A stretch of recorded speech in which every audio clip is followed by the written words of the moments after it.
Hello दोस्तों, मैं हूं गौतम और आज हम बात करने वाले हैं फ्रांस के राफेल डील के बारे में।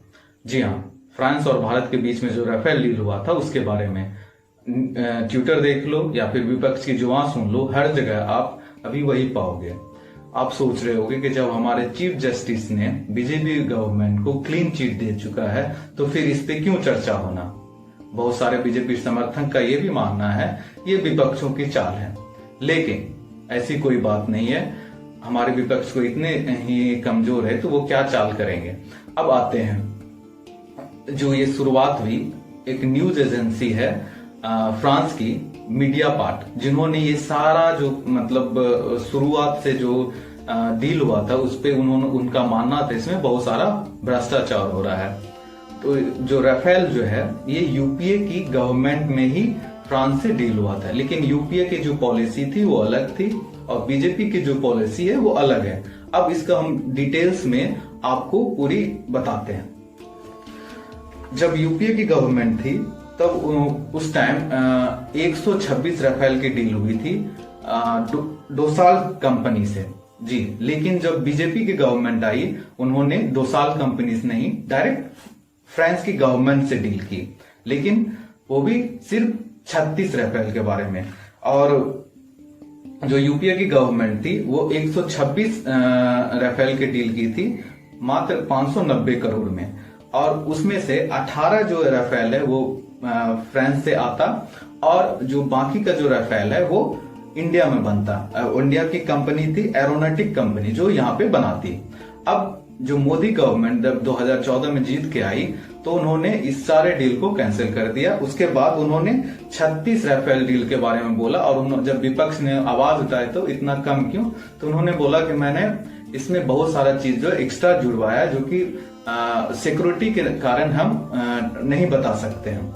चलिए ये भी सही है, चलिए आप नहीं बताइए। तो क्रोनोलॉजी समझिए, जब बीजेपी गवर्नमेंट को क्लीन चिट दी गई थी उस टाइम जो हमारे चीफ जस्टिस थे वो रंजन गोगोई जी थे। अब वो जो है बीजेपी की तरफ से राज्यसभा सदस्य हैं, तो ये अपने आप में बहुत बड़ी सवाल खड़ा करता है। जो डिसीजन दिया गया था वो पूरी तरह से क्लीन था या नहीं था। और एक बार और इंसिडेंट हुआ था जब सुप्रीम कोर्ट ने उनसे डॉक्यूमेंट मांगा गया था, तो डॉक्यूमेंट जो बीजेपी गवर्नमेंट है उनकी तरफ से एक बयान आया था कि डॉक्यूमेंट खो गया या फिर जल गया। ये सिर्फ इंडियन पॉलिटिक्स में ही पॉसिबल है। नहीं, जब राहुल गांधी जी ने एक कहा था चौकीदार ही चोर है तो उन्हें माफी मांगना पड़ा था, मैं तो एक आम इंसान। फ्रांस राफेल जो डील हुई थी उसमें अनिल अंबानी की कंपनी रिलायंस डिफेंस जो है वो फ्रांस की गवर्नमेंट के साथ डील की थी। एक रिलायंस की और कंपनी है रिलायंस एटलांटिक जो कि अनिल अंबानी की कंपनी है, जिस पर 2007 से लेकर 2010 तक 61 मिलियन यूरो का टैक्स था, जिसको जो वहां की फ्रांस गवर्नमेंट है उनको लीगल नोटिस भी भेज चुकी थी पे करने के लिए। लेकिन अनिल अंबानी कहते हैं कि मैं सिर्फ 7.6 मिलियन यूरो ही पे कर सकता हूँ। ये फिर आगे बढ़कर 2010 से 2012 तक 91 मिलियन पहुंच जाती है। इसके बाद राफेल डील होती है। राफेल डील होने के जस्ट 6 महीने बाद ही जितने भी टैक्स होते हैं उसको माफ कर दिया जाता है। 70 लाख। जोर जोर से बोल के लोगों को स्कीमें बता दे। जानकारी बता देता हूँ कि रिलायंस डिफेंस जो है आज तक इससे पहले कभी भी कोई भी एयरप्लेन्स या फिर ड्रोन्स कोई भी इक्विपमेंट नहीं बनाई है। ये तो यही बात होगी, जो क्लास में स्टूडेंट नहीं आता आप उसे मॉनिटर बना दिया पार्ट, जिन्होंने शुरुआत से ही बोला है कि इस डील में भ्रष्टाचार है।